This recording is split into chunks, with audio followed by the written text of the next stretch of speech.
Welcome, welcome, welcome to Sankofa Summer School. I am your founder and executive director, Dr. Michelle Taylor, and I am so happy that you are all here.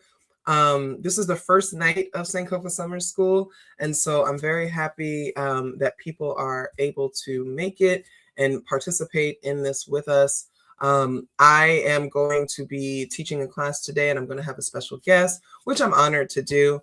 I just wanted to talk a little bit about Sankofa Summer School. Sankofa Summer School started about, let's see, about 5-6 years ago, and it was about 6 years ago. And I got the idea while I was actually in my PhD program, and one of my professors says, why don't we have Afrocentric schools? And I said, you know what, I can actually start one. I had a lot of experience with doing virtual education and keynote addresses and things like that. And I organized a whole conference, a virtual conference, one of the first of its kind back in 2015. So I felt like I had the ability to do that. So I developed this thinking about how I could bring some of the smartest people that I know who are subject matter experts and have them come and learn from the people that I learn from all the time. And so here we are, 2026. This is our 6th year of doing it. We did take 1 year off to reorganize. So technically this is like the 5th session, but we have great classes this year, and I'm hoping that you can attend as many as possible.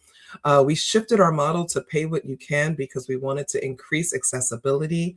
And so you're welcome to join us every night. We have 9 classes this year spread out over 3 weeks. And if you can't make it and you have registered, you still get the link so you can watch it on your own time. And so that's really important to me as well.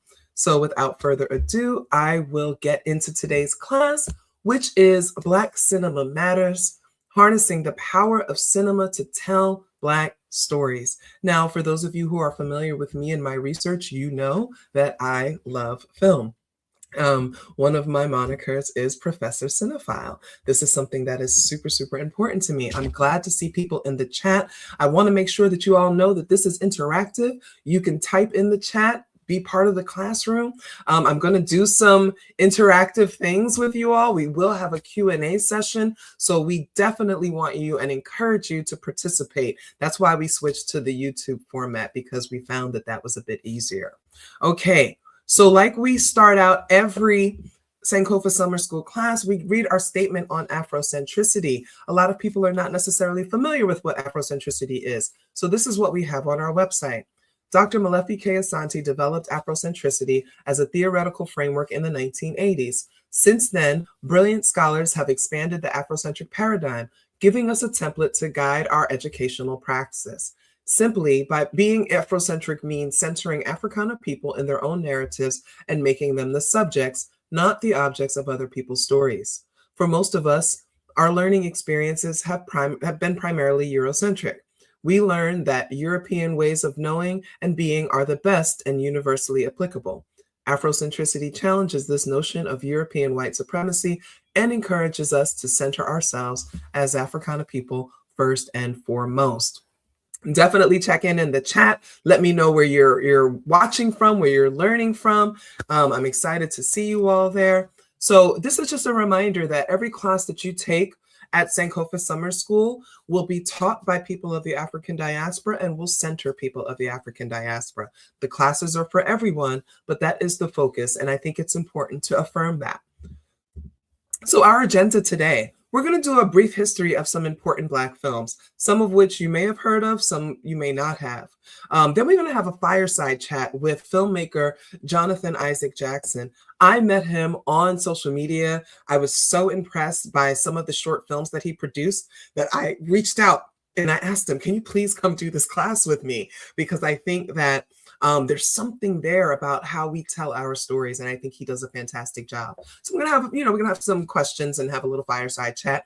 We're gonna screen some of his shorts, and we're gonna have a discussion about it, and we're gonna have a Q&A, so you all will be able to ask the filmmaker him some questions about his work. You'll be able to ask me some questions about anything that you've seen here. Hopefully you received your handbook and you got your little notes so you can take notes and all those kinds of things. And at the end, I do request that you fill out the feedback form. Feedback always helps us improve each year, and so we appreciate that. Oh, shout out to Ohio, shout out to Queens. I love it. All right, so let's get into it, right? Because I want to make sure we have time to have a really good conversation with Jonathan Isaac. Okay, so the first thing I want to know in the chat, what is your favorite Black film? I would love to see some titles in the chat. What, and I know it's hard. I know that this is hard. I don't ever ask me this question. I'm gonna switch it up a little bit. I can never ask her this question, but I invite you to do that. Moonlight. Oh my gosh, what a film! Oh, just thinking about it, I get chills thinking about that film. I feel like I watch it like once or twice a month just to keep my skin clear because it's such an amazing film. We love to hear Moonlight. What are some of your favorite films? I'm not sure if you can tell. I put, some different films on there. Definitely in terms of recent films, I love Sinners. Love Cleopatra Jones. That's where I model my former name after, Cleopatra Jones, Daughters of the Dust. So we've got Do the Right Thing, Nope, Sinners, Foxy Brown. Nope is such a great film. Oh my gosh. Like, I tell people, to me, that's Jordan Peele's best film. Sinners, Love Jones, Black Dynamite, Best Man, Malcolm X, right? There's so many. You can't just pick one, right? So I like to ask this question because I like people to think about Black cinema. I like to think about Black cinema more broadly. We have made thousands and thousands of films, okay? And so I get oh yes, Beauty Shop is that girl. I watch that film quite a bit. It makes me feel good. Just Right is a good one as well. Queen Latifah, right? Love that film. So the expansiveness of Black cinema is really important. And culturally, film has been a way for us to share our stories and connect with people, being able to often combat literacy issues, right? If we think about how Black people were denied access to being able to learn to read, the moving image in the film became a way that we could share our stories and also educate people, okay? So I want to talk first about our guy, Oscar Micheaux. If you've ever taken a cinema class with me, you know that I'm going to talk about Oscar Micheaux. And let me make this a little bit bigger. Yes, I'm always going to talk about Oscar Micheaux. Now, in 1915, we get one of the most racist films ever made, Birth of a Nation, by D.W. Griffith. And it is a triumph for cinema because it's like the first feature-length film and everybody loves it, but it was also a rallying call to ignite the Klan, and it was just filled with so many stereotypes. So Oscar Micheaux comes along, and he is an author and an independent filmmaker, and in response to Hollywood's racist films, he and other Black filmmakers built independent production companies. They challenged stereotypes and depicted Black life with complexity and dignity. Black-owned and operated film production companies like Lincoln Motion Pictures and Micheaux Film Corporation, led by Oscar Micheaux, led the way in bringing forth what they would eventually call race films. Did you know that there were over 150 companies making these so-called race films because they were really popular and they made a lot of money? And Black cinema goes on to have this through line of making a lot of money, okay?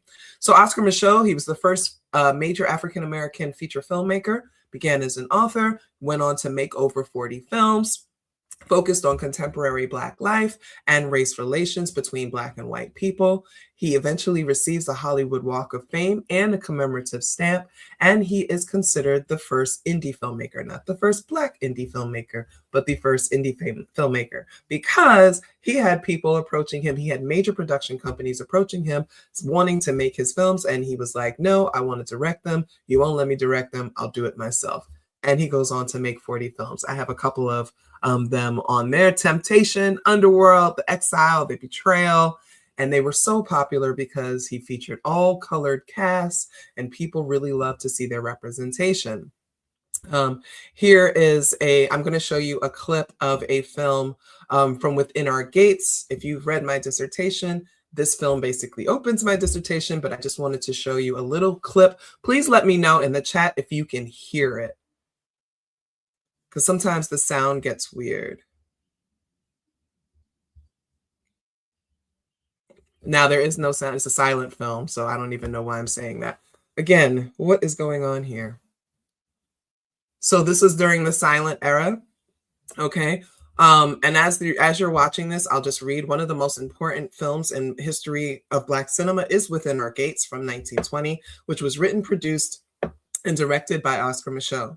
It's often recognized as the earliest surviving feature film by an African American director. It stands as a landmark in what's known as the race film movement. Many scholars view Within Our Gates as Micheaux's direct response to D.W. Griffith's The Birth of a Nation. And that was a film, as I said, that glorified the Ku Klux Klan and portrayed Black people as dangerous, unintelligent, and morally corrupt. He refused to let Griffith's version of history go unchallenged, so he used cinema as a form of resistance, offering a counter-narrative that centered Black humanity, Black education, and the realities of racial violence in America. The film follows Sylvia, a young Black teacher who travels to the North hoping to raise money for a school serving poor Black children in the rural South. I can't help but think of Anna Julia Cooper and A Voice from the South, as she was a huge advocate of educating poor children in the rural South. As the story unfolds, he reveals her tragic family history. There's lynching involved, there's attempted sexual assault, but rather than presenting racial violence as isolated incidents, Oscar Micheaux exposes it as a defining feature of white supremacy in the United States. Okay. Oscar Micheaux wasn't perfect. He did have some issues with colorism, as was common in the times. But he ended up making these independent films with limited financial resources while also navigating censorship, segregation, and an industry controlled entirely by white gatekeepers. Even within those constraints, Within Our Gates remains a remarkable achievement. It challenged dominant narratives about Black people, documented the realities of racial terror at a time when much of America refused to acknowledge them. And then he demonstrated that Black filmmakers could tell their own stories on their own terms, okay? And I like to start out with this particular film because this really gets into what this particular class is about. We want to look at how Black cinema has been harnessed to tell Black stories and to shape our narratives. And so I think that we got to begin at the beginning, as they say. Okay. So now I want to move forward quite a few years, a few decades. And the reason why I'm skipping over Hollywood glam and all of that, because a lot of those films perpetuated negative stereotypes about Black people. If you think Gone with the Wind, Hattie McDaniel wins, the first Black person to win this Oscar. And then it's because she's playing a mammy, right? So we're all really familiar with that. So I don't feel like I need to belabor that. And a lot of those roles continued. But then we start moving into what I call, the Civil Rights era. Or we call it the Civil Rights era, but it was also the Civil Rights era of film as well. And so I put a change is going to come maybe, but I also wanted to just highlight that there was a time when music started becoming a part of Black cinema, and music and soundtracks become staples and a staple part of Black cinema in ways that other people do not use music.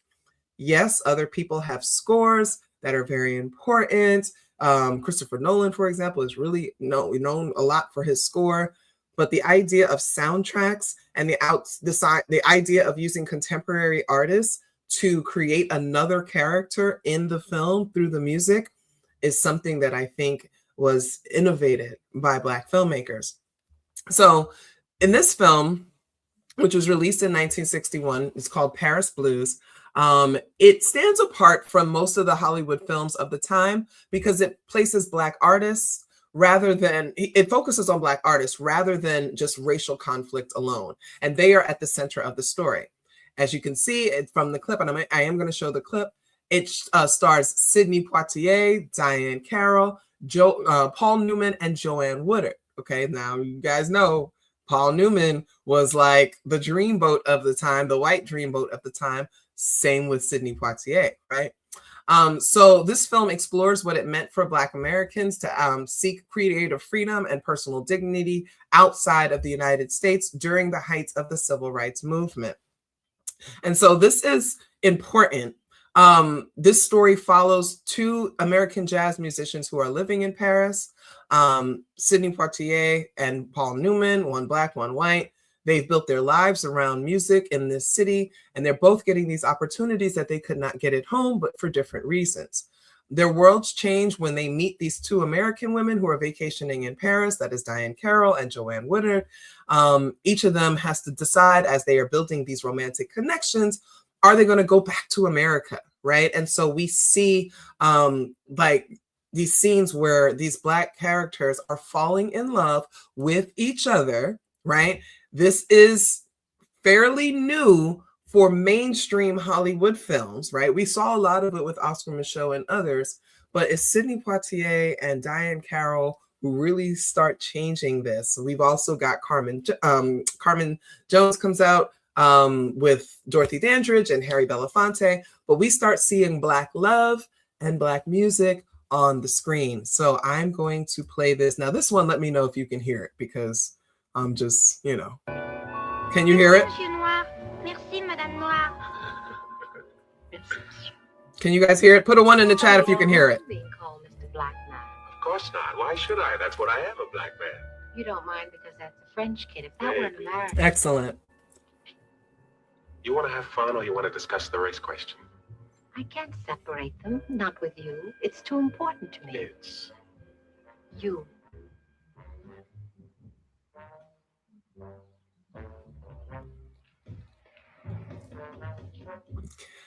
So in this scene, he's, and it's so interesting because it definitely kind of looks at these dynamics between Black men and Black women, right? In many ways, the Black woman cannot avoid talking about these issues because she is living with, you know, this kind of double oppression, and it's hard to escape them. Whereas he, as a Black man, can kind of lean on his male privilege and be like, I don't want to talk about this race stuff. Basically, we came here to get away from it. So there's really a deeper story in this film. I always recommend it, but it's definitely about race, it's about belonging, and it's about artistic freedom. And this film reflects the reality that many Black artists, like writers and musicians and intellectuals, the ones who left America during the 20th century because Europe often offered greater opportunities to create without the weight of racism, okay? So this was a film that kind of reflected how Black people were trying to navigate this at those times, okay? So when we fast forward a little bit, and I said there's going to be some films I'm going to talk about that perhaps you haven't heard of, so I hope that you learn a little bit. Okay, so then we get to Black Power comes on the screen, okay? We have a film called Uptight, comes out in 1968. It occupies a unique place in the history of Black cinema. It was one of the first American films to confront the Black Power movement directly, arriving just months after the assassination of Dr. Martin Luther King Jr. Rather than presenting the civil rights movement through a lens of reconciliation or triumph, the film captures the grief, the anger, the political uncertainty, and all of those things that followed Dr. King's death. It asks difficult questions about revolution, loyalty, and what liberation demands from ordinary people. It's an adaptation of Liam O'Flaherty's novel, The Informer, which originally took place during the Irish War of Independence. And I want to point out that Black filmmakers have a long tradition of remaking other films and basically putting Black spins on them, which and retelling them within Black historical context, which I've always thought is pretty powerful. But what I love about this is that Ruby Dee, as like thinking Ossie Davis and Ruby Dee, like iconic legend, she's one of the screenwriters, right? And this film, it is so, it's one of those films that you got to watch it like 5 times to know what the hell happened, but it's so powerful. It's set during Cleveland. It's during the rise of Black militant organizing. And it's really a great example of how a narrative about one liberation struggle can be reimagined to explore another, okay? Listen, film scholars see this film as groundbreaking, okay? It had some mixed reviews when it came out, as to be expected, but I just want you to watch this little opening clip from it and just get a little bit of the vibe. Not weary, no, till his word was I still have a dream.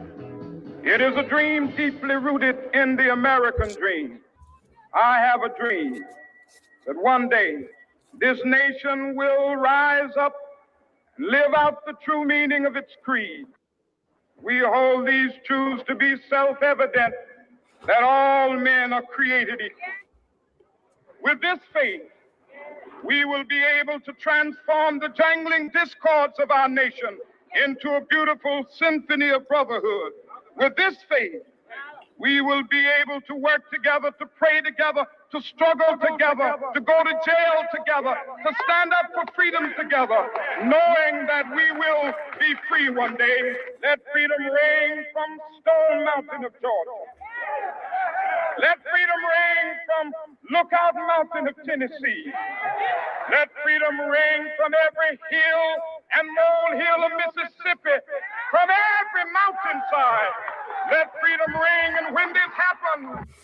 So I'll pause it there. But one of the things that I think is interesting, somebody fact check me because I could be 100% wrong, but I do think this is the first film to like directly speak to, at least, you know, feature film to directly speak to Dr. King's death. As I said, this came out a few months after he died.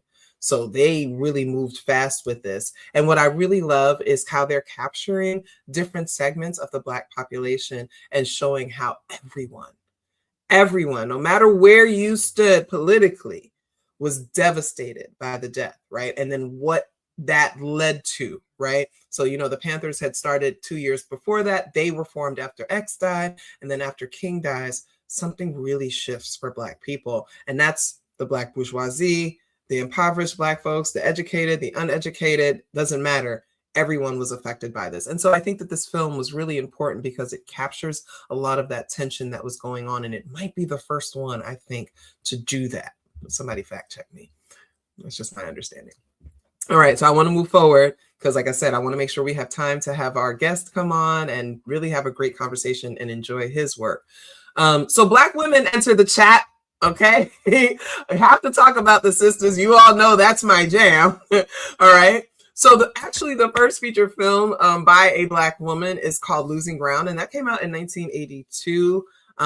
Well, the first that's kind of understood as this feature-length film, right? Came out in 1982 by Kathleen Collins, but the first feature-length film directed by a Black woman that received wide theatrical release is called Daughters of the Dust. And that came out in 1991, and it was written and directed by Julie Dash, a brilliant filmmaker. And this is widely regarded as one of the most significant films in the history of Black cinema. And it's one of those films that, like, as an Afrocentric scholar, I love teaching it, especially as an Afrocentric woman scholar, because she creates this film, Dash creates this film, and it challenges Hollywood storytelling conventions by centering Black women, by centering African cultural communities, and by centering Africans in their own story, making it unapologetically Afrocentric. So it's set in 1902 in the Sea Islands off the coast of South Carolina and Georgia. It follows a family who are descendants of enslaved Africans, and they have preserved many of their West and Central African traditions because of their geographic location. So we think often of the Gullah Geechee people, right? Some people are preparing to migrate to the mainland because they are searching for more opportunities. They're trying to figure out how they continue to honor their ancestral transitions, but also do they embrace modern America? Another thing that's important about this film, and there are others like it, if we think about The Color Purple, these historical fiction films and, you know, books and things that were coming out at the time, where Black people are starting to really tell our previous stories. We're not just making contemporary films, we're actually going into the past because we believe that we need to tell these really important stories, right? So we get A Daughters of the Dust, we get A Color Purple, we get films that are taking us back in time. One of the things that I loved about Daughters of the Dust, and that becomes really important, is that there is no linear plot to this film. There's no main protagonist. It is very much focused on memory, on ritual, on women and matriarchy and generations and of voices over time. It's narrated by this unborn child, kind of looking into the future. So it does have some Afrofuturism in it.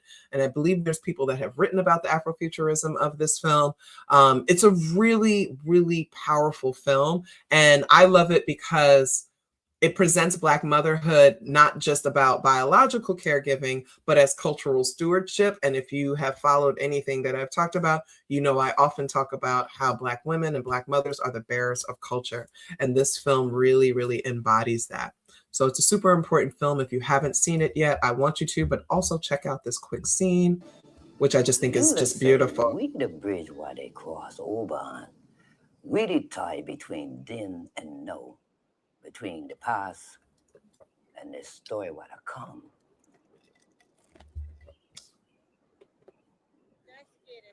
Where that wind? I dreamed of wind the other night. I dreamed of great wind the other night. I know I see. Time to change that thing.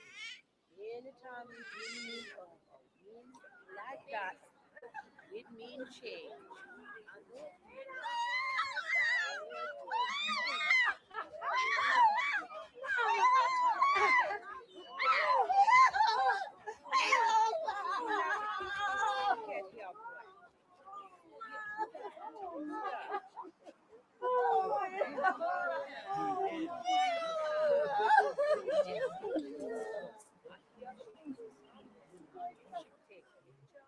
Family is so important in this film, and it's clear that the women are responsible for keeping the family together, and honoring the traditions.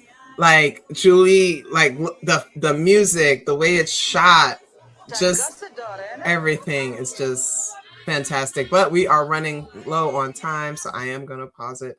I would sit here and watch this entire film with you.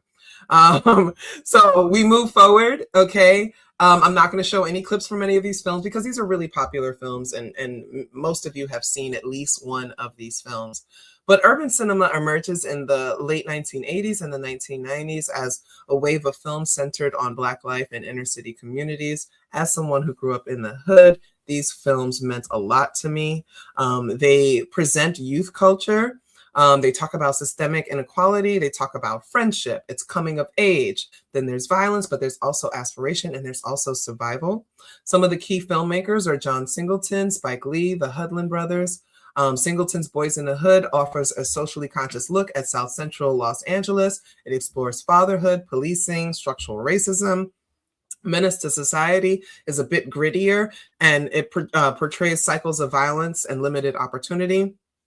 Then we have House Party, which is kind of on the flip side of that, which highlights Black joy and music and teenage social life, which is one of my all-time favorite films, right?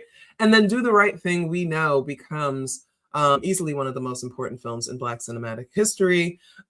Spike Lee comes kicking in the door. I mean, he'd already had She's Gotta Have It, but this film like transcends everything and ends up introducing the world to Spike Lee, who goes on to become the most prolific filmmaker that Black folks have ever had, and my favorite director of all time. No bias. But you know, when you think a little bit deeper about films like Boys in the Hood, John Singleton becomes the first African-American nominated for an Academy Award for Best Director. He's also the youngest nominee ever. This film really kicks off this whole kind of wave of African-American realism, what some people would call hood films or hip-hop cinema. But we definitely talk about African-American realism, which in some ways had been avoided in the second half of the 20th century. So it was, obviously he received a lot of complaints about it. Why are you showing us in this bad light? Why are you showing us like this? But these are real stories that needed to be represented and to be told, right? And we're talking about harnessing Black cinema to tell our stories. So this really brought inner city realities to mainstream Hollywood and launched so many careers. We like to forget that Cuba Gooding Jr. was in this film, but he was fighting air.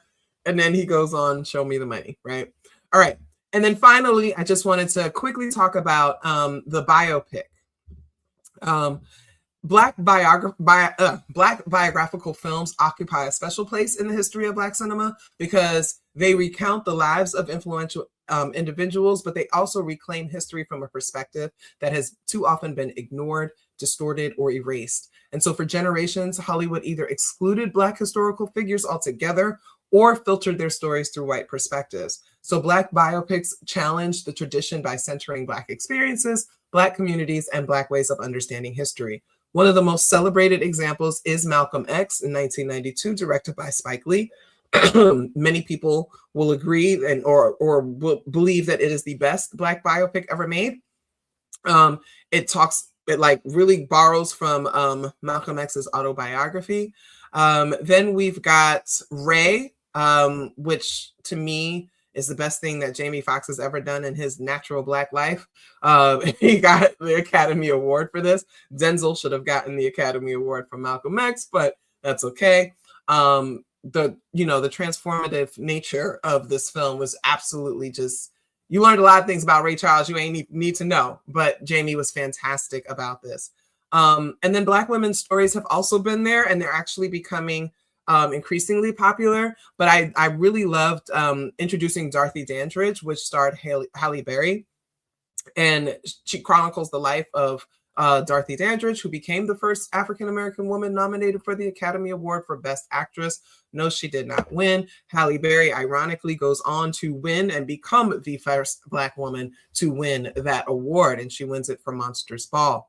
And then we have the Rosa Parks story from Angela Bassett. And what I loved about the Rosa Parks story is that it finally, somebody's telling the true story that Rosa Parks was not just some tired old woman who sat down, but that she was an activist and things like that. But of course, if we're being honest, we know that this is the best woman biopic of all time, Black woman biopic of all time.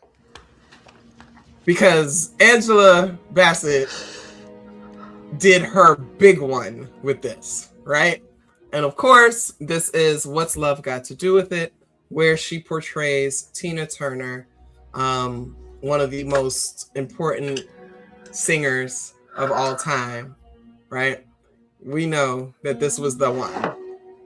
How she did not win this award, Academy Award, we all know why, but she played her Black ass off in this film. Lawrence Fishburne too, okay? Playing Ike Turner. He's never done anything better than this, right? Child, I'm sorry, I get chills every time I watch this, right?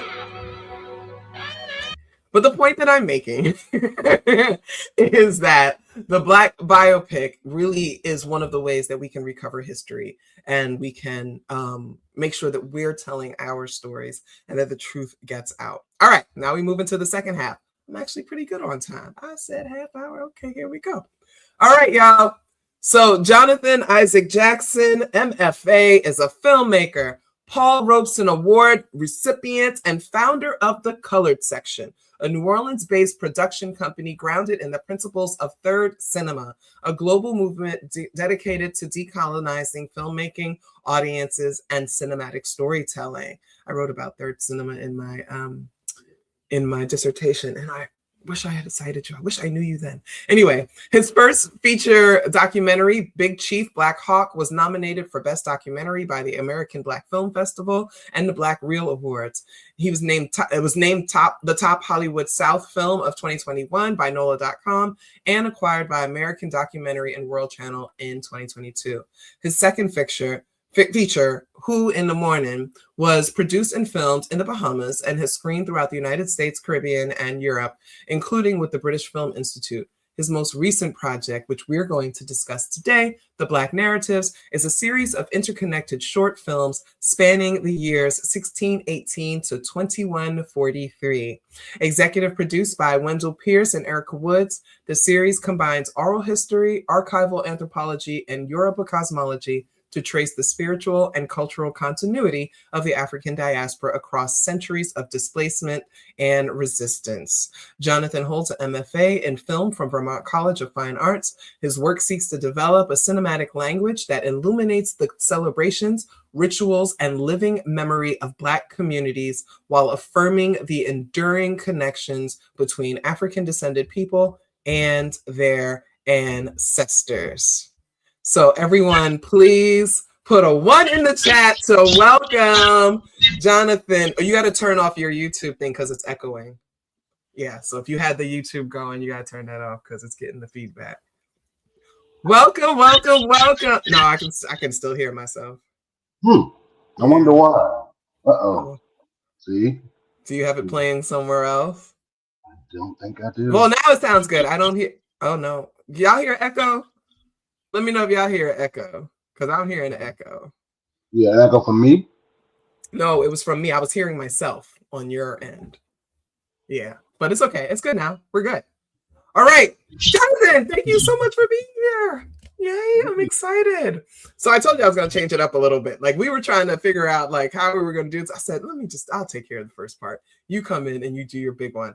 So I do have some questions that I would like to ask you and have us have a conversation.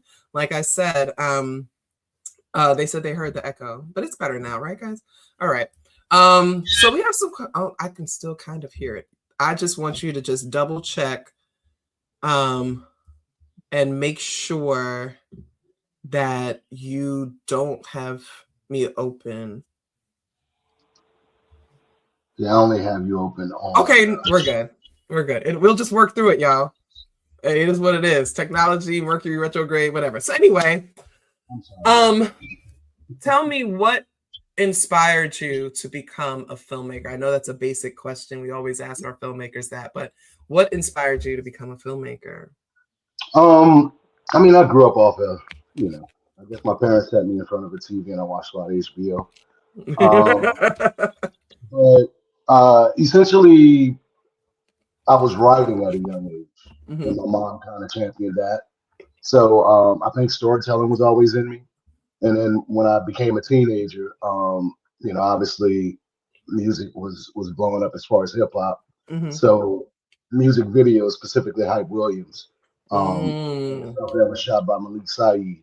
When I found out what they were, a director and a cinematographer, that's when I decided to pursue it, and I started that. I learned how to edit when I was like 16, linear with a tape.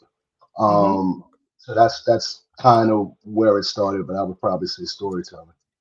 That's amazing, and I love that part of that is rooted in hip hop culture, because the connection for me with hip hop culture and third cinema, right, makes all the sense, right? That decolonizing, that kind of guerrilla style, like here we go.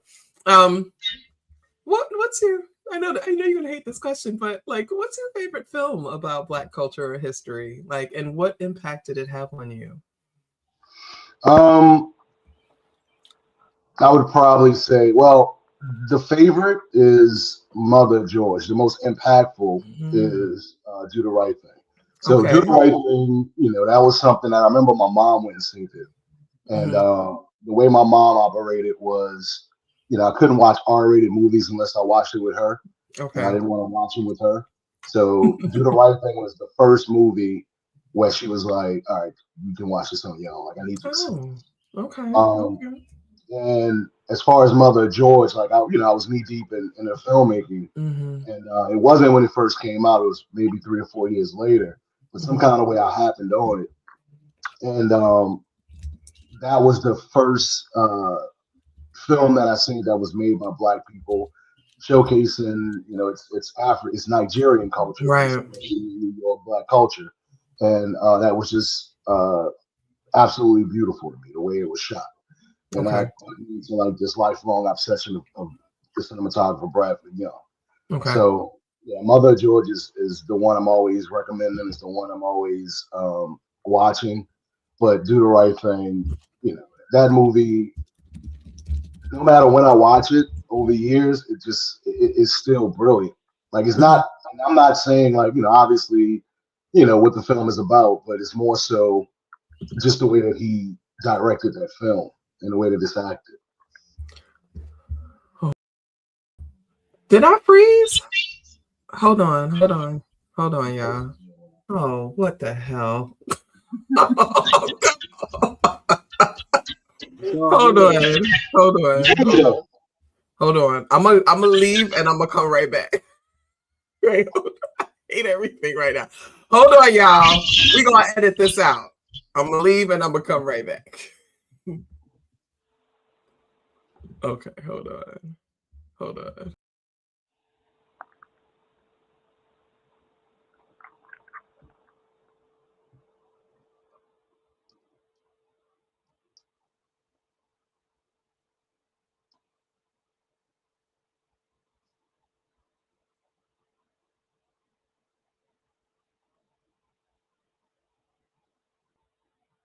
Okay. Guys, this is a Black production, okay? It's all good. It's a Black production. Yes. I was trying to.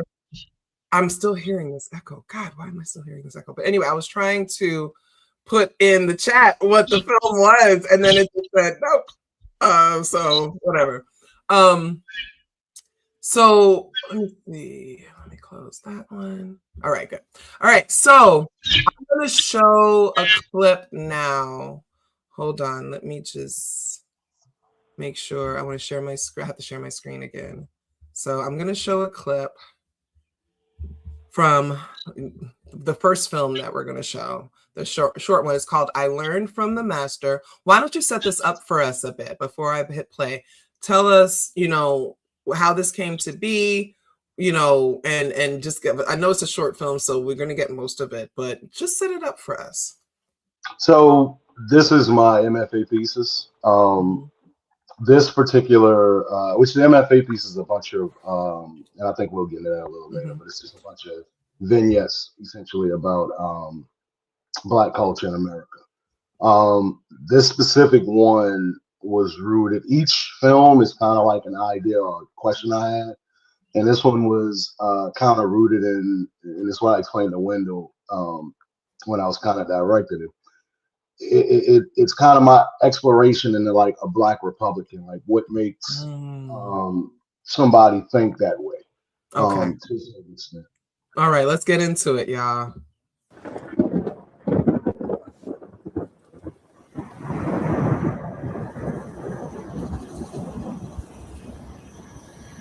My daddy, he's an Indian from the Congo. His supreme was Shango, the most powerful god of all of Africa. And although Shango came over here with my father, he didn't stay. Because his power didn't work here. Nah. But my daddy taught me to pray to the white man's God, the God of power.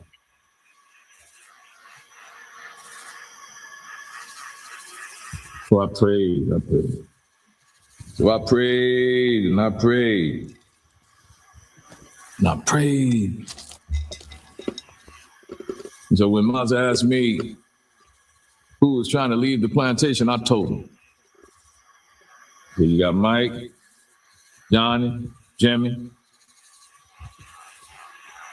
And when he hung them niggas, he gave me the power. Now I'm the overseer. Now I'm dignified.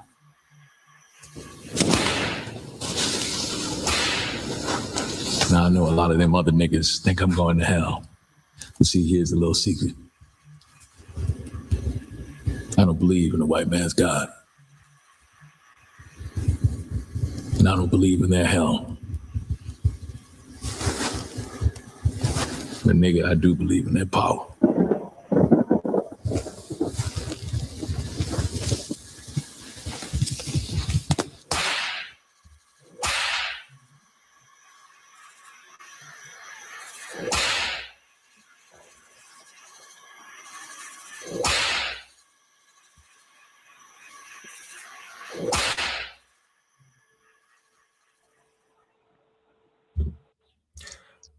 Wait, sorry. Hold on. Let me get back to us. Sorry. Y'all, do y'all see what I asked this man to come on this thing? That was just one. That's just one. They said that Wendell Pierce. Please talk to us about how he became an executive producer. How did you get him on board for this project? You said this was your MFA thesis. Tell us a little bit. Now, I know you have New Orleans base, so I know he's got that connection and, things like that. So tell us a little bit about that. So my MFA journey started at Howard University. Okay. All right.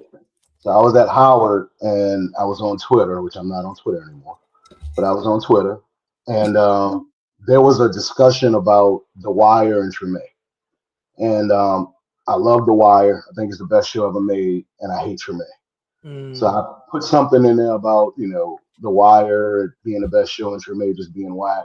And he responded to it in a nice way, in a cool way, in a Wendell Pierce way, in a brilliant way. Okay. Right. So, but then he also put in it. He was like, "Hey, I see you. I see you at Howard. Let me know if you want me to be in your film." So I kind of was like, I'm pretty sure that was just him being nice. But he kept in touch. Like he kept hitting me up, and then he hit me up one day, and he was like, "Hey, like I'm serious. Like I like your stuff. You know what I'm saying? Like let's sit down and talk." So I met up with him and his partner Erica Woods, and he was like, "Hey, like whatever you need, I got you." And that's how it came along. He was a good dude. He showed up. And trolling works. Well, trolling. I didn't know he didn't see it. Yeah. It happened with Roland Martin too one time. I said somebody. Somebody said that your speaker might need to be turned down some. Have you tried turning your speaker down a little bit to maybe? Well, it's in the headphones. I wonder if the sound is coming. I don't know. Something is going on, but it's kind of. I can try to switch the headphones. Okay. So maybe when we're going to show the next clip as well. So I'm going to show the next clip, and maybe you can try to do that. So yeah, that was brilliant, right? And Wendell Pierce, like he really came through with that, and I saw that. And first of all, I watched the whole series, and I need you all to watch the whole series too. But let's watch this next clip. Okay, because I really, really enjoyed this one. All right, let's put this, add to the stage. I'll put that, and then let's see. Let's hit play.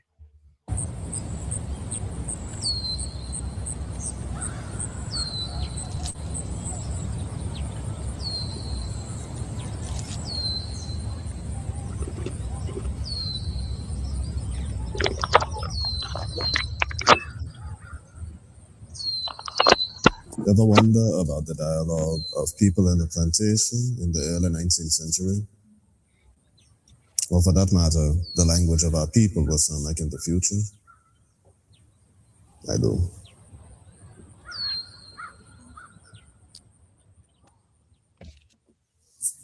I know they made my granddaddy learn the language and forget his words. It made my mama lose what she knew, trying to ensure that she would not give it to me. But I wonder what that would sound like in the future.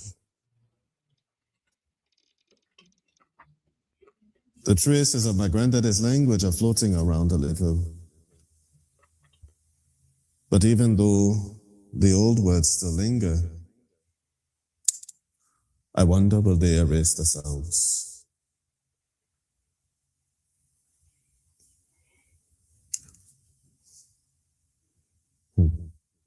Will they invent a way of speaking for us so that generations after us lose our words and our way of speaking the words? Think about it. How hard would it be to relearn our language if they erased the dialect?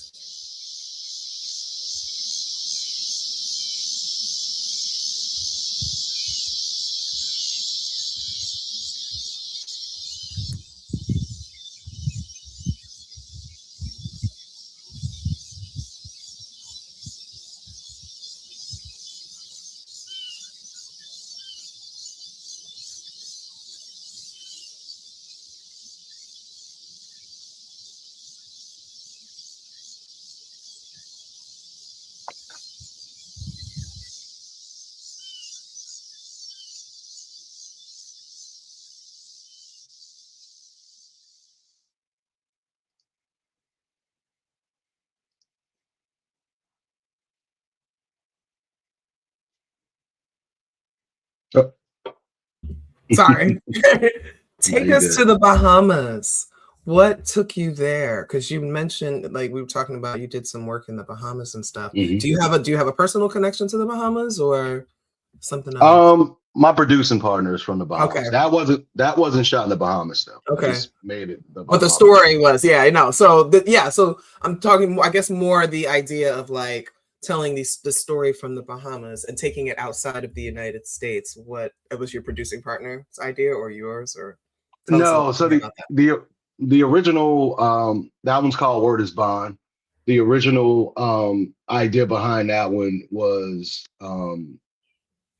it's the I'm brain farting.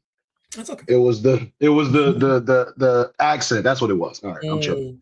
So it was this idea or this contemplation I had as far as our dialect within movies where we are enslaved, right? And that started when I went to the Bahamas. We shot, you had mentioned our feature documentary, Who in the Morning.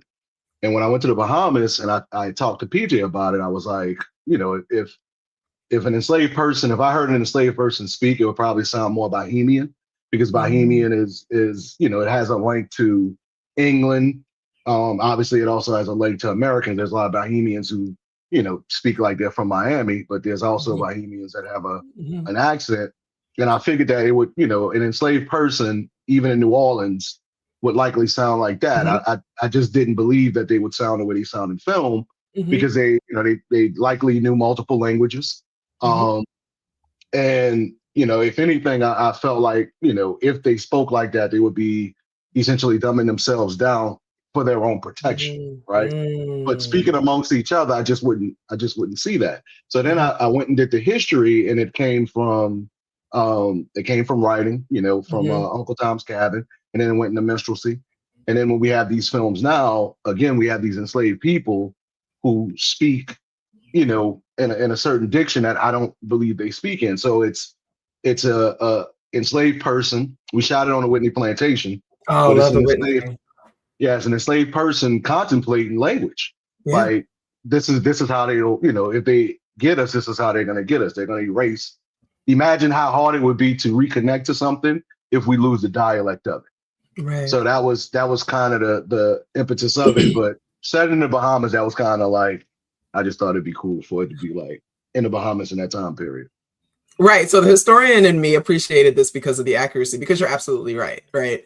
One of my issues with films about slavery is how they mess up the accents. It is true that these Caribbean, which basically British and Spanish accents carried for generations, actually, right? Part of it because of the lack of exposure to white people. Like if people think about these larger plantations, you had people that could go for weeks, even months without, being around white people. And so the language and the speech patterns were very much concentrated, right? It's how the Geechee Gullah people still sound like they're from, Cameroon, right?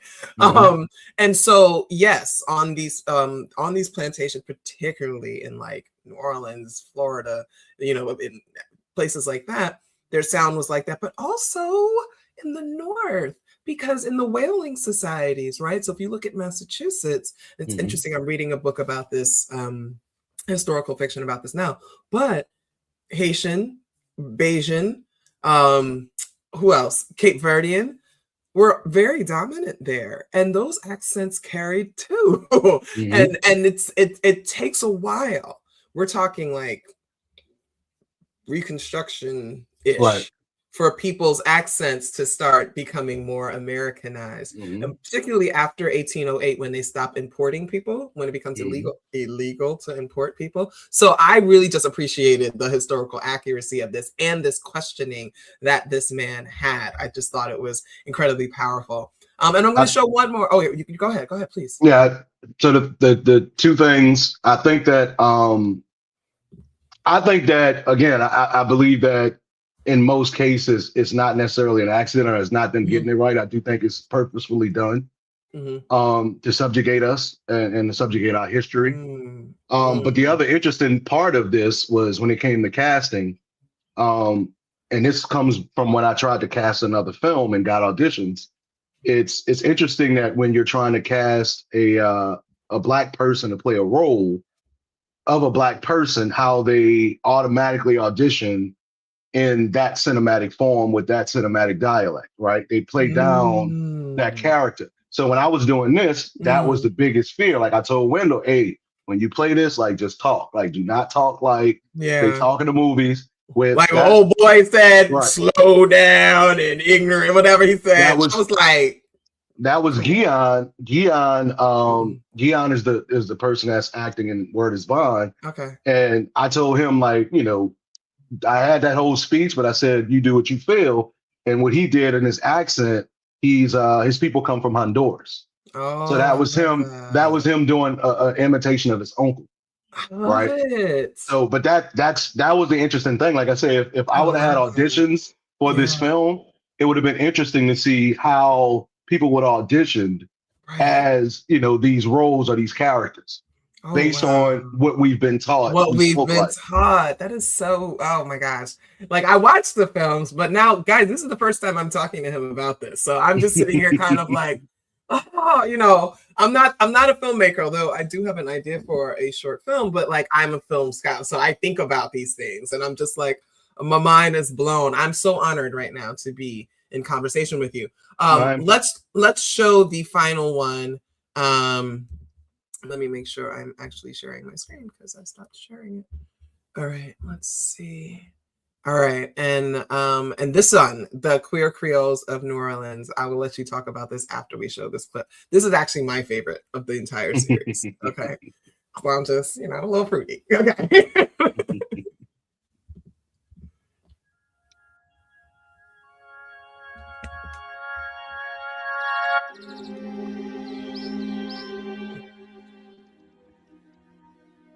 My name is Pierre Baptiste, and I'm a Creole in New Orleans, born and raised. My wife, Marianne, is my confidant and my best friend. We're both of African and European ancestry, and we were both educated in France after the fall of Napoleon.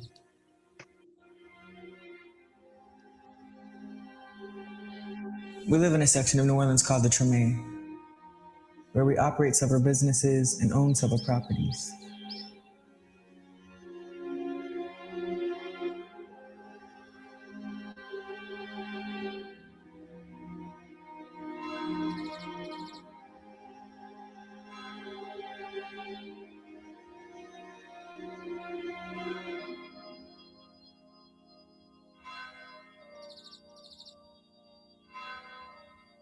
I think we should leave.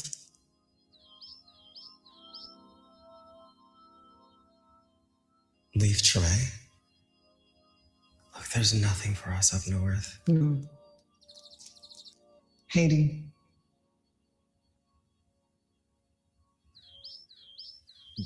Do you really think we'll be accepted there? I do. You ever heard of Romaine the Prophetess? During the uprisings in Haiti, before the revolution, there was this free person of color named Romaine. She led thousands on the island, and some try to call her a man, but she wore a dress like the manifestation of Ayelala. Justice and truth. And she was married to a woman named Marie. Mm-hmm. Marie had been an enslaved person, and Romaine was a wealthy coffee grower, but they met, fell in love, and had children. Took some 12 years, but they finally got freedom for Marie and the children. That's a cute story. I know it's more than just their story. And there's word that the president wants us there, and as the first Black nation in the New World, I think we should support them. Look, we have a good life, Pierre. We're not bothered, we come from wealth and lineage. Do you really want to leave? Haven't you seen the change since we became a part of the United States? It's only getting worse. I mean, they've been afraid of us since we were kids, but do you really want to leave home? Who do you think the first ones are going to come for when things get worse? We're not safe here. We'll be safer there.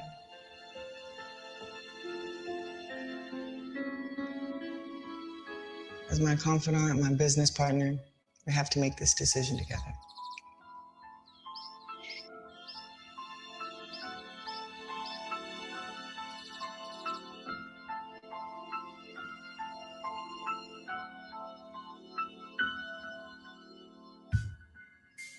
Let's start.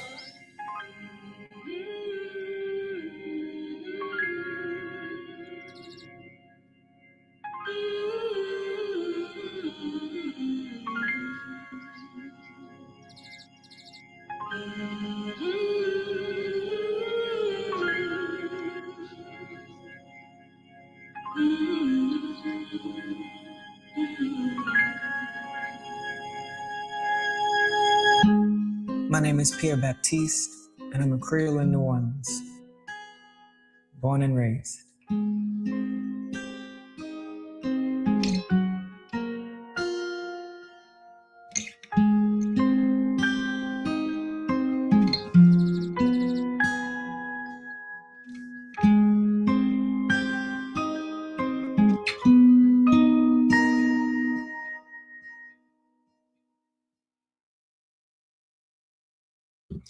Baby. Yeah. I must have watched it like 10 times. And every time I watch it, I see something new. And I love it. You know, I'm a film fest girly, but I always go for the shorts first. You know, I'm going to Black Star. I go Black Star every year. And I actually got the full package this year. And I was like, why did you get the full package? You know, you're just going to go see the shorts. But, you know, trying to support and things like that.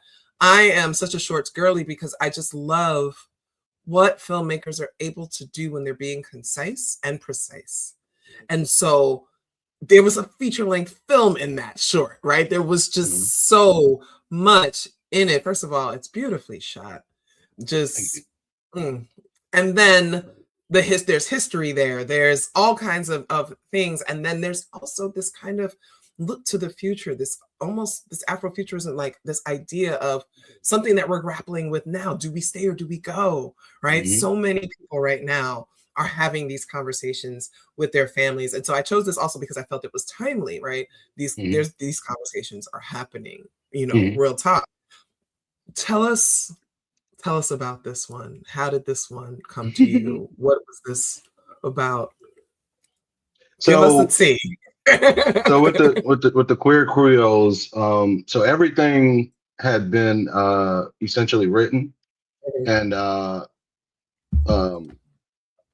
one of the actors, a friend of mine, Owen, I had met up at a party, and we were, you know, talking, and I was explaining the Black narratives, and in the middle of the conversation, I was kind of like, you know what, I'm trying to do this film where I'm trying to make sure we're not portrayed as monolithic, and I'm trying to show the expanse of who we are, but I don't have any, you know, I don't have any queer characters, any queer stories.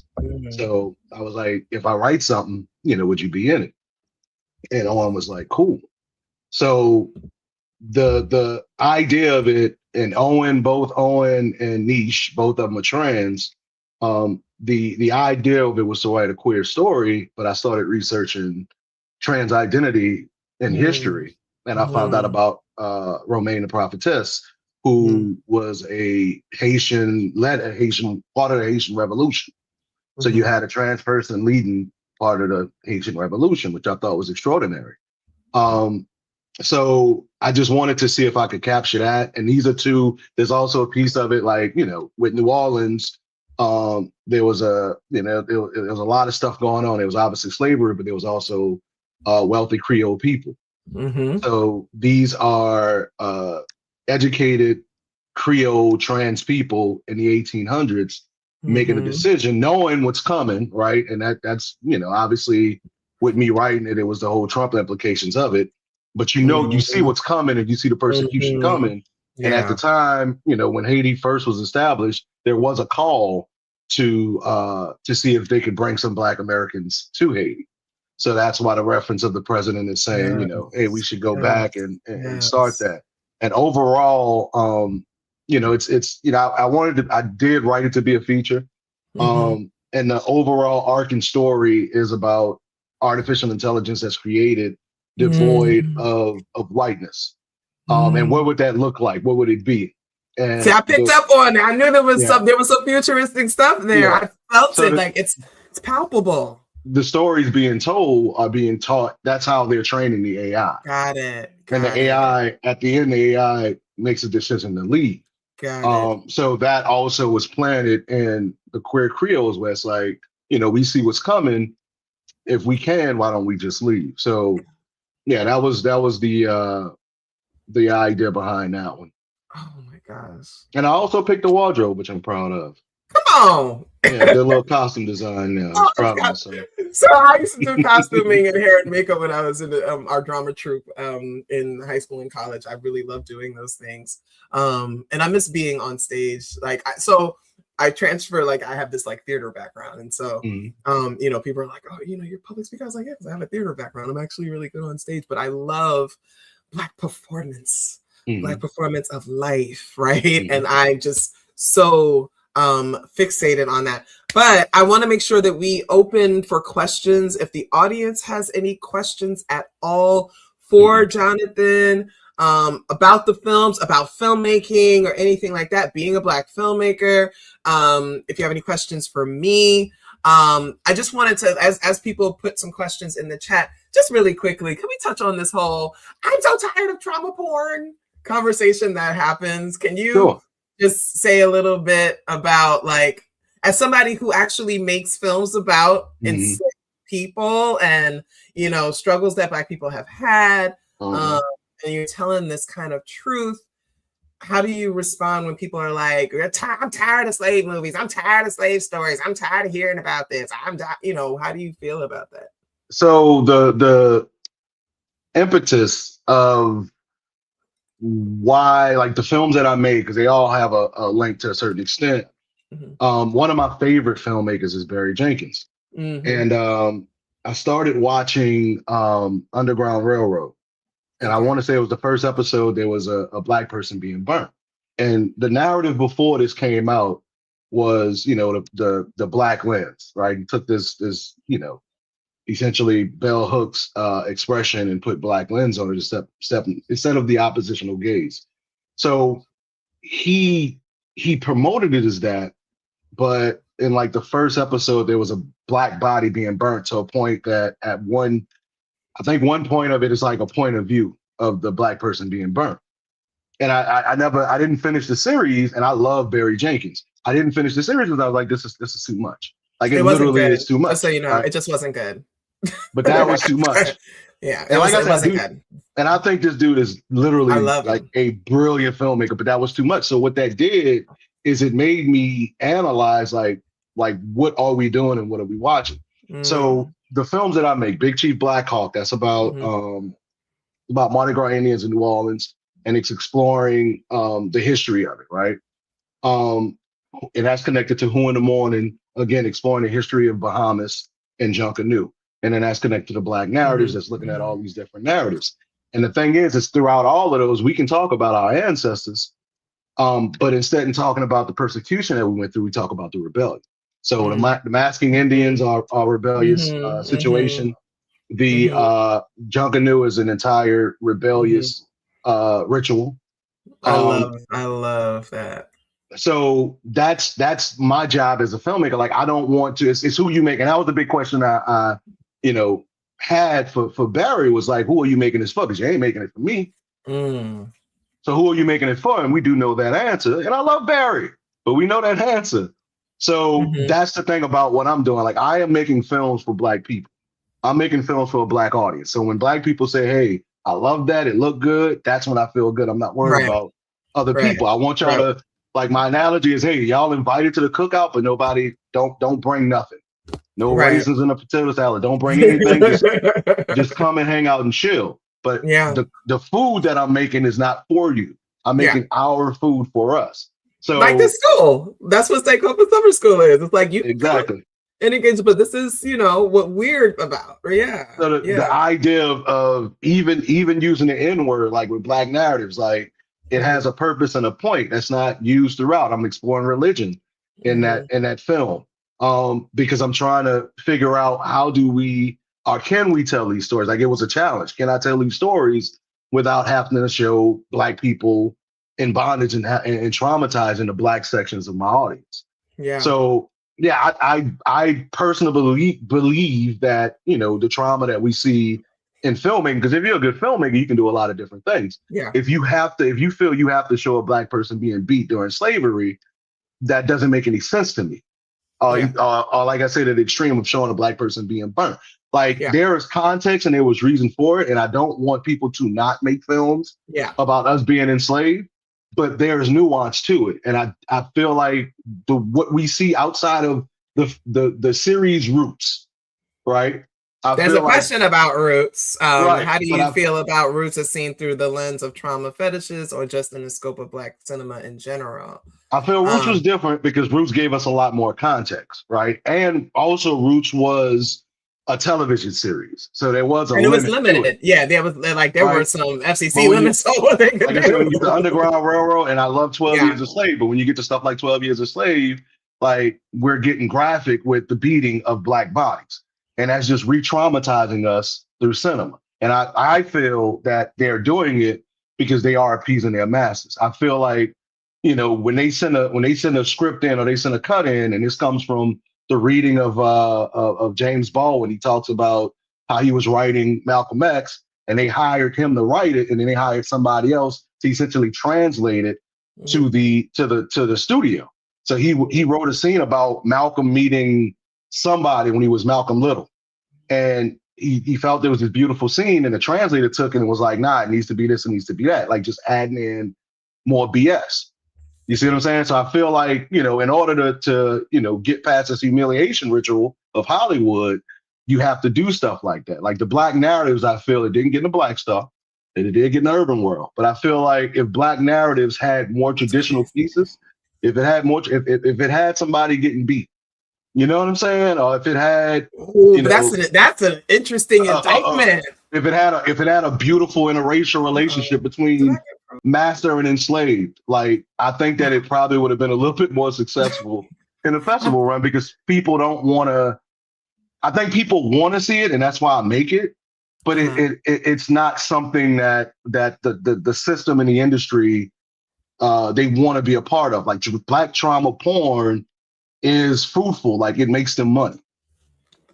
Okay, hold on. I gotta do the thing again, because I'm coming back. We not finished with this. Give me a second, y'all, because we coming back.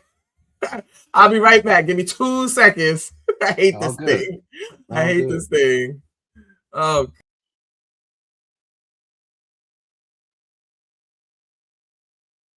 Yeah, Annabelle was horrible. Absolutely horrible film. Okay, sorry. I don't know what the. Nah, you good. All I did was move. Retrograde. All I did was move, guys. Like, I need y'all looking at my background. Okay, so here's my perspective on this. So, and I want y'all to keep the questions coming. If we have time for, you know, a few more. You're not in a rush to go anywhere, right? We're having a good conversation here. I think this is really important stuff, and it's my school. I do what I want. So here's where I enter as horror being my favorite genre alongside of blaxploitation, right? I watch these films as horror films, right? So there's something in the grotesque and the gratuitous violence that's part of me is like, we don't get to see Black people like this in horror films because Black people don't be in horror films because Black people leave when some weird shit happens. So you can't write culturally Black people. You can write Black actors into horror films, but you can't write culturally Black people into these films because it makes no sense. Black people are not following where you're going, right? That's why we don't appear in a lot of these horror films. So we don't get to be grotesque. We don't get to perform monstrosity in these ways. And so there's this part of me that appreciates the opportunity for that. And I view them in some ways as horror films. Now, with that said, That's because I love horror and I love the grotesque and I love, I'm like a Texas Chainsaw Massacre girly. I'm a Hostel girly. Like I love that stuff, right? And that's removing that cultural lens. I'm just weird. But absolutely. What the hell? Talking about horror films. And I can't even freaking move. It's like if I move, okay. See, I gotta do it again. God damn it. Oh, jeez. Talking about them horror films. It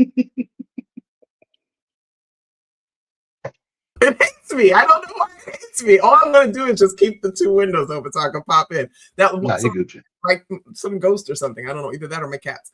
But anyway, so I appreciate the monstrosity, but also recognize that you don't have to do this. And when I take the feminist lens, I absolutely have the same view about rape, right?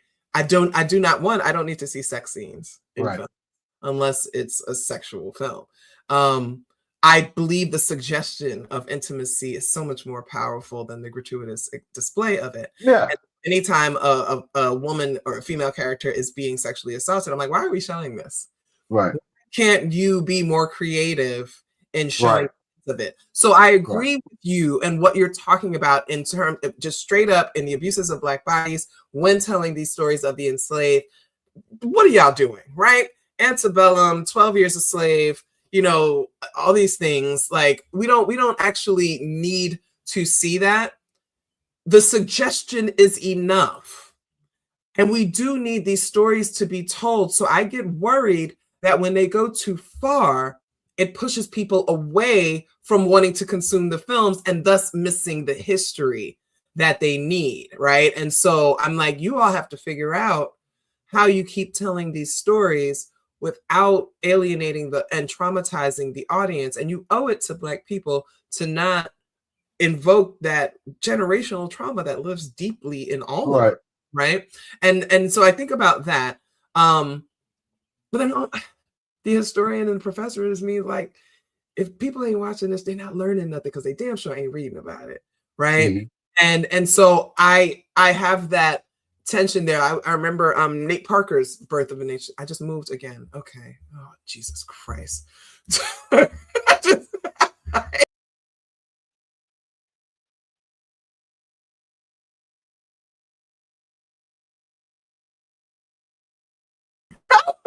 This has never happened. Guys who watch me streaming all the time, this has never happened like this. But that's okay because we are going to be persistent. But anyway, we Gucci. So, but anyway, my point and kind of thinking about, the question that was asked about, the trauma and looking through those lenses is like, if we watch it as horror, if we categorize slavery as horror, if slavery becomes that monster, right? Because Black horror filmmakers focus on racism and mental health as the 2 primary horrors that Black people experience. But if slavery becomes the boogeyman, then these are almost like slasher films. These are almost like that. And that's how I end up watching them. But that's just me going a little bit deep into the niche of things.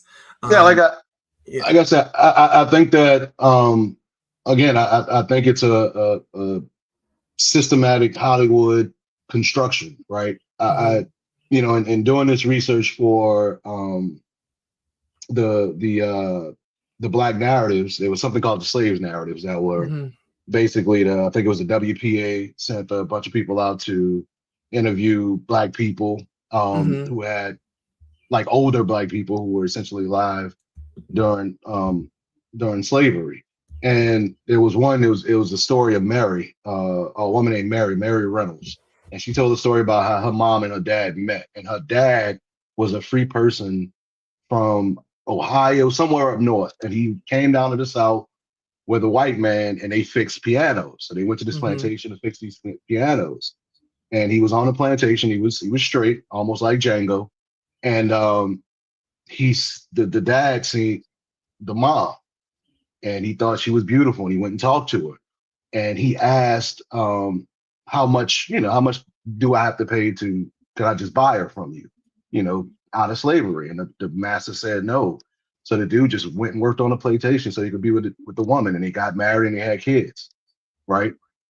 So I feel like we need to tell more stories, especially love stories during that time period, right? And I feel like that can be done, and that can be done in a beautiful way, but the system won't allow it, right? I don't think we should. I don't think we should reframe it. I think we should flood the system with more films that show different aspects of how our ancestors lived during that time period. Because we don't have enough. People say Right. there's so many. I was like, name 25 of them.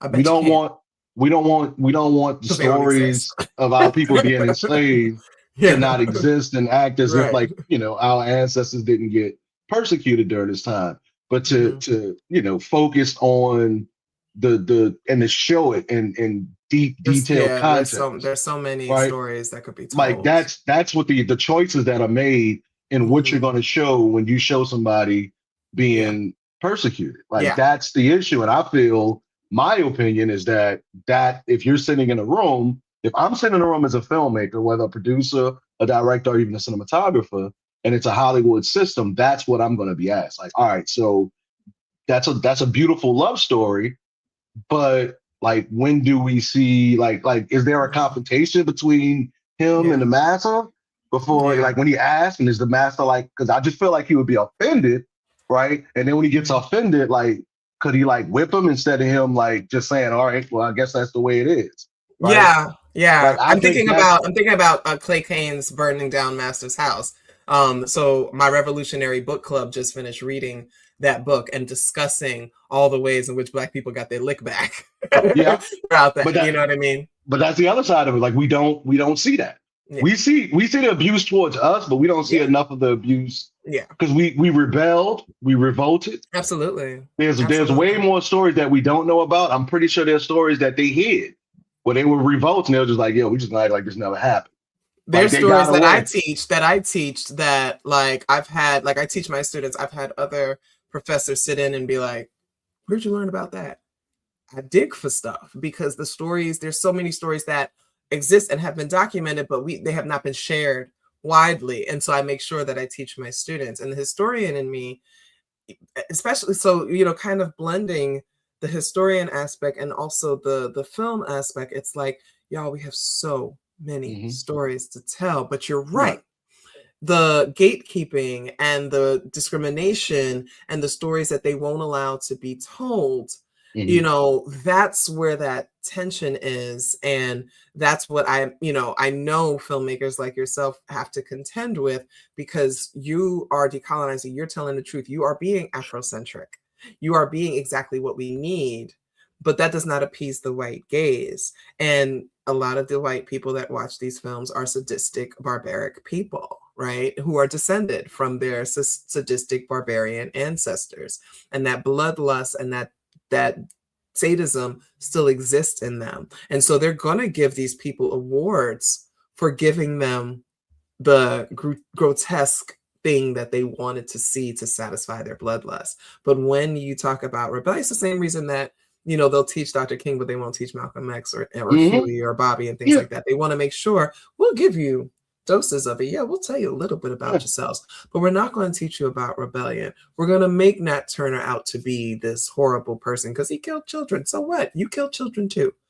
Like, why is him killing white children somehow worse than you killing Black children? Like, so we definitely have to contend with that. Let me see, are there any more questions in there? Because we are over time, and I know, but again, it's my school, it's my show. I get to do what I want. I love this conversation so much. Folks in the chat room, thank you so much for kind of feeding into this. So I'll just ask you one final question on your way out. If you were in charge of the future of Black cinema, what kind of changes do you want to see in the next 10 to 15 years? I want to see, I definitely want to see us explore who we were, who we are, and who we will be. And I definitely want to see us focus on cinema as a craft and not a capitalistic venture.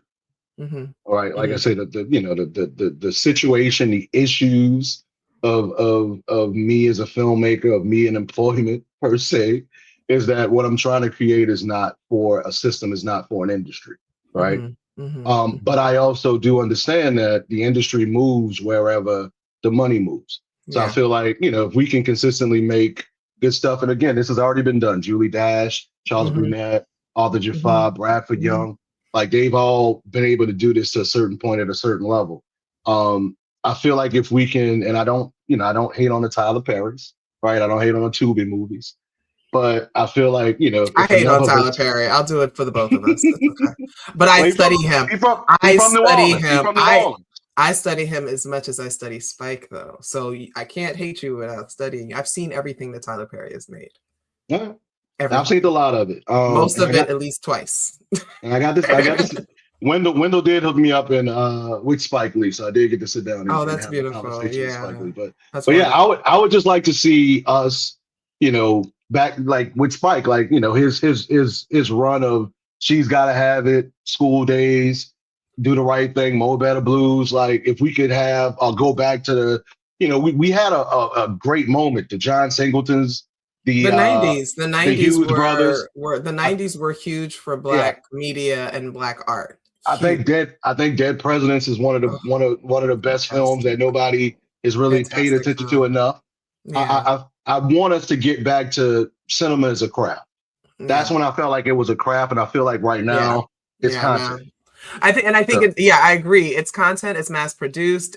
But I guess that's also across the spectrum. I think you're there. So Simonique says, I wish more people knew about the Maroons. Same. That's why we have a class on the Maroons coming up. My homegirl Kina is going to be teaching a class here on the Maroons of Louisiana, which is why I chose the Treme, because I said it kind of ties into some of the other stuff that we have teaching. See, I got to do a lot of coordinating to make this all connect, right? But Mardi Gras Indians too. Yes, exactly. So I think that we are definitely working on this side, from the education side, to try to do that. My research really looks at Black motherhood in cinema. So of course, I'm constantly having this oppositional gaze. I watch a film, one battle after another, and I want to vomit, right? Like, just like, are you kidding me right now? And everybody's talking about how great it was. No, it wasn't. Somebody mentioned Is God Is, and I just wanted to make a comment because I never did my review on that. You said you appreciate gratuitous horror, but only when we're the perpetrators, like the Black girl and her monster in Is God Is. And my response is that she is the monster. Ruby was the monster of that film. Ruby, who abandoned her daughters and then called them back and summoned them to go risk their lives to kill somebody just for her to get her lick back because she was mad that he moved on to somebody else. That's a monster. But anyway, and also the film was not a revenge film. There's no revenge in that film, right? But anyway, I could go on. Me and Deanna, I don't know if you know Deanna Daniels. She is a professor of African American history and religion, and she focuses on horror and monstrosity and things like that. And when she saw it, she called me. She was like, "There's no revenge in this film." She was like, "What are you talking about?" She was like, "The monster is Ruby." I was like, "The monster is Ruby. Why are we the only ones who see this?" It was a whole big thing. I read your threads, and I finally seen it last week, and I didn't get it. Yeah, no, it just wasn't. It wasn't like everybody talking about how great it is, but also, and I think this is also important, how we consume Black media depends on how deeply rooted we are in these kinds of things. Like, what kind of education do we have? Who have we studied? You're dropping names of people that I'm sure folks in the audience don't know. We just talk about oppositional gaze. Some people are probably crossing their eyes. They don't know what we're talking about, right? Bell Hooks' theory of oppositional gaze, right? These are things that we have studied and that we're familiar with. So of course we are going to consume Black cinema differently than the people who have not, right? And what I find troubling for me is that the film review industry locks us out. Name a Black woman who has a mainstream film review column. Mainstream? I know there's Black girl nerds. No, but I don't think that's mainstream. That's not mainstream, and Jamie's a scammer. But anyway, we're not gonna talk about that. But But I would cut this out in post. But she gave me a good review. She did give me a good review. If you want more. Yeah, that's great. No, but again, you can't, because they don't exist outside of academia. And even within academia, us Black women who are doing film scholarship, right? I developed Afrocentric film theory in 2024. How did we get to 2024 without having an Afrocentric film theory? Right. So these things don't really exist. And yet, so we don't get to have the oppositional gaze. We don't get to come forward and write for Siskel and Ebert about how horrible one battle after another was. Because they don't want to hear that. They don't want to hear the Black woman who is the canary in the coal mine, who is the perpetual Cassandra, the one that's going to sit there and tell you all the things that you don't want to hear, you don't want to contend. So they keep us out of that. But given that Black women consume film more than brothers do, should our voices not be considered important, right? And so I just think about a lot of that stuff. I love that you mentioned Colombo in Brazil. I teach that film all the time. But yes, we're, like I said, we could do this all evening. I just want to thank you again for coming to Sankofa Summer School. You are a friend to our program. If you want to come back and teach something yourself next year and something different, whatever, you are more than welcome here. We love you and we really appreciate you. Everybody's put a one in the chat to thank Mr. Jackson for coming with us. And I'm going to send you to the back and just kind of talk to people real quick. Okay, folks, if you registered for this, that's how you probably got the link, or you're on my Patreon. We really appreciate your support of Sankofa Summer School. As I said, this is the first of 9 classes that we have for our 2026 season. We have so many wonderful classes coming up. If you're interested in learning more about Assata Shakur, we have a class on her and her liberators. If you want to learn more about Black psychology, we have a class on Naeem Akbar. As I mentioned, we have a class on Louisiana Maroons. We have a class on Black fashion and the politics of fashion. We have one on Black journalism. These are the kinds of things that Sankofa Summer School brings to you every single year. And so we really appreciate when you all come and participate. If you're watching this replay, thank you for watching and supporting. Everybody, please, if you got the email with the feedback form, please fill out that feedback form. I like to send positive notes to the instructors. So there's a space there that you can leave a positive note. Also, if you do want to make an extra donation, if for some reason when you registered you could not afford to, but maybe you want to give, pay what you can, be it $1, be it $25, please do so. Venmo and Cash App are Fem Jones. Those donations go right to our instructors. I don't make any money off of this at all. I actually lose money from it every year, but it is a passion project. So your help does support. So anything that you all send, again, Fem Jones, FEMJONES, anything you send via Venmo or Cash App will go directly to the instructors. And I just want to support them. Like, I really do want to support those folks, and you can help me do it. I want to thank you all again for coming out tonight. I hope to see you at future classes. On Wednesday, our next class we have is about Black feminism, and we have Kimberly Rogers, and she'll be really great. She'll be here. I hope you all will be too. Thank you so much for joining us, and I hope you have a good evening.